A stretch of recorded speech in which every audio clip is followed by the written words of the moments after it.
യാക്കോബിന്റെ ലേഖനത്തിൽ ഇങ്ങനെ ഒരു വാക്യം വായിക്കുന്നുണ്ട്. മഴമേഘങ്ങൾ, ഹല്ലേലൂയ, അവൻ വെള്ളമില്ലാത്ത മേഘങ്ങളായിട്ട് ഇരിക്കുന്ന അനുഭവം അവൻ വിശ്വാസിയുടെ ജീവിതത്തിലുണ്ട്. പ്രവൃത്തിയില്ലാത്ത വിശ്വാസം വെള്ളമില്ലാത്ത മേഘങ്ങൾ പോലെയാണ്. ഹല്ലേലൂയ. ക്ലൗഡ് വിത്തൗട്ട് വാട്ടർ, വെള്ളമില്ലാത്ത മേഘങ്ങൾ പോലെയാണ് പ്രവൃത്തിയില്ലാത്ത വിശ്വാസം. Price the Lord. ഹല്ലേലൂയ. മഴമേഘങ്ങൾ കടന്നു പോകുമ്പോൾ അതിന്റെ മേൽ കാറ്റടിക്കുമ്പോൾ തണുത്തിട്ട് വെള്ളമുള്ളതുകൊണ്ട് അത് മഴയായിട്ട് ഭൂമിയിലേക്ക് പെയ്തിറങ്ങുന്നു. Price the Lord. എന്നാൽ കാറ്റിൽ പാറി നടക്കുന്ന വെള്ളമില്ലാത്ത മേഘങ്ങളുണ്ട്. അത് കാറ്റടിക്കുമ്പോൾ ചിലർ അതിലെല്ലാം മാറിപ്പോകുന്നു, അതുകൊണ്ട് മഴ ലഭിക്കുന്നില്ല. Price the Lord. പ്രവൃത്തിയില്ലാത്ത വിശ്വാസം എങ്ങനെയാണ്? വെള്ളമില്ലാത്ത മേഘങ്ങൾ പോലെയാണ്. നമ്മുടെ ജീവിതത്തിൽ നമ്മുടെ ക്രിസ്തീയ ജീവിതത്തിൽ നമുക്ക് പ്രവൃത്തി ഉണ്ടെങ്കിൽ മാത്രമേ അതുകൊണ്ട് മറ്റുള്ളവർക്ക് അനുഗ്രഹമായി മാറുകയുള്ളൂ. Price the Lord. ഭൂമിയിൽ മഴ പെയ്തിറങ്ങിയെങ്കിൽ മാത്രമേ വരണ്ട നിലങ്ങൾ അവൻ വേർപുടച്ച് പച്ചയായ അനുഭവങ്ങളെ നൽകുവാൻ സാധ്യമായി തീരുകയുള്ളൂ. ഹല്ലേലൂയ. അഭിഷേകത്തിൽ ജീവിക്കുന്നതായ ദൈവത്തിന്റെ പൈതൽ, ഹല്ലേലൂയ, മഴമേഘങ്ങൾ പോലെയാണ്. Price the Lord. അവർ കടന്നു ചെല്ലുന്ന മണ്ഡലങ്ങളിൽ ദൈവാത്മാവിന്റെ സാന്നിധ്യമാകുന്ന കാറ്റ് വീശുമ്പോൾ അത് മഴയായി പെയ്തിറങ്ങും. അവിടെ നല്ലൊരു വരണ്ട നിലങ്ങൾക്ക് അവൻ പച്ചയായ അനുഭവങ്ങള്, സമൃദ്ധമായ അനുഭവങ്ങള് നൽകുവാൻ സാധ്യമാകുന്നു.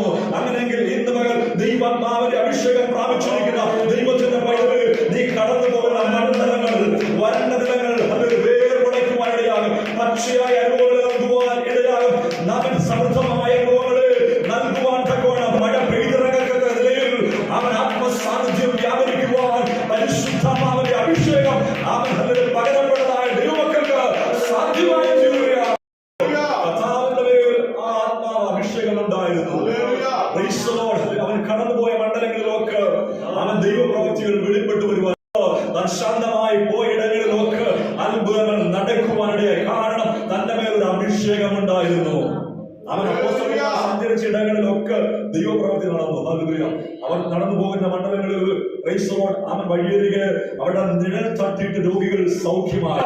അവർ വചനം പ്രസംഗിച്ചു, അവർ കടന്നുപോയി, അവൻ ഹല്ലേലൂയ കൽപ്പിച്ചു, സൗഖ്യമായി. അവർ നോക്കി, അവൻ വിടുതൽ പ്രാപിച്ചു. ആ ഭൂതങ്ങൾ അളവിലോടുവാനിടയായി. അവരുടെ മേൽ വ്യാപരിച്ച അഭിഷേകം അവരിൽ നിന്ന് പുറത്തേക്ക് വ്യാപരിപ്പാനിടയായപ്പോൾ ദൈവപ്രവൃത്തി അവിടെ സംഭവിക്കുവാനിടയായി. ഹല്ലേലൂയ. Price the Lord.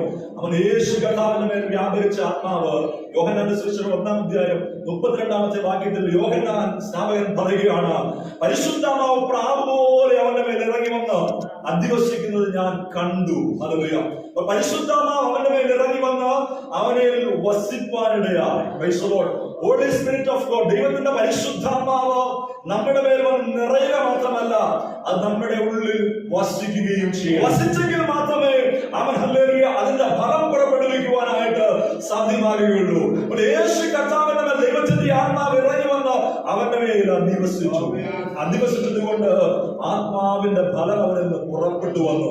അവൻ കടന്നു പോകുന്ന മണ്ഡലങ്ങളിലൊക്കെ ദൈവപ്രവൃത്തികൾ സംഭവിക്കാനിടയായി. ഹല്ലേലൂയ.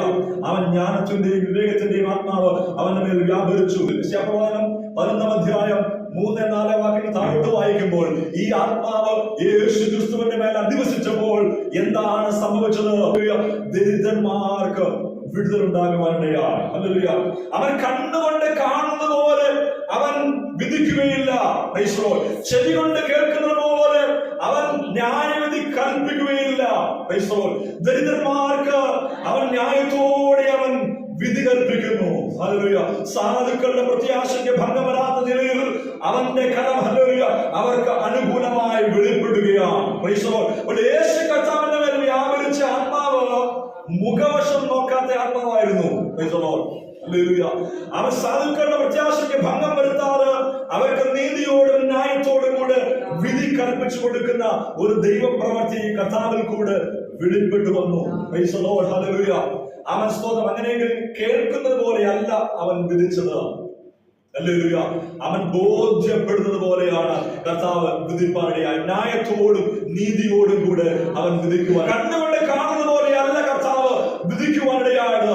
ഇന്നത്തെ ലോകം ഹല്ലേലൂയ മനുഷ്യൻ കാണുന്നത് പോലെ വിധികൾ കൽപ്പിക്കുകയാണ്. Praise the Lord. സാധുക്കളെ നോക്കിക്കൊണ്ട്, സമ്പന്നന്മാരെ നോക്കിക്കൊണ്ട്, സമ്പന്നന്മാരുടെ പക്ഷത്ത് ചേർന്നുകൊണ്ട് അവർക്ക് അനുകൂലമായ വിധികളെ അവൻ പുറപ്പെടുവിക്കുന്ന ഒരു ലോകത്തിലാണ് അധിവസിക്കുന്നത്. അവൻ സമ്പത്തുള്ളവന് വേണ്ടി, പണമുള്ളവന് വേണ്ടി നീതിയെയും ന്യായത്തെയും മറിച്ചു കളയുന്ന ഒരു മണ്ഡലമാണ്. ആത്മീയ കോളത്തിലായാലും അവൻ ഭൗതിക കോളത്തിലായാലും നാം കണ്ടുവരുന്നത് അവൻ നീതിയോട് ന്യായത്തോട് വിധി കൽപ്പിക്കുവാൻ കഴിയാത്തതായ ന്യായാധിപന്മാർ. നമ്മുടെ കർത്താവിന്റെ വിധി അവൻ കാണുന്നത് പോലെയായിരുന്നില്ല, കേൾക്കുന്നത് പോലെയായിരുന്നില്ല. അവൻ വ്യക്തമായി തിരിച്ചറിഞ്ഞുകൊണ്ട് ജ്ഞാനത്തിന്റെ ആത്മാവുള്ളവൻ, വിവേചിക്കുവാനുള്ള ആത്മാവുള്ളവൻ, കൗൺസിലിംഗിന്റെ ആത്മാവ് അല്ലെങ്കിൽ ഉപദേശത്തിന്റെ ആത്മാവ് തന്റെ മേലുണ്ട്. ആത്മാവ് തനിക്ക് കൊടുക്കുന്നതായ ആലോചന പ്രകാരം കൃത്യമായി അവൻ വിവേചിച്ചറിഞ്ഞ് വ്യക്തികളെ മനസ്സിലാക്കി അവർക്ക് ന്യായവിധി കൽപ്പിക്കുന്നതായ ഒരു അഭിഷേകം യേശു ക്രിസ്തുവിന്റെ മേലുണ്ടായിരുന്നു. അതുകൊണ്ട് അവൻ ചെയ്തൊക്കെ നീതിയോടും ന്യായത്തോടും കൂടെയായിരുന്നു. ഹല്ലേലൂയ.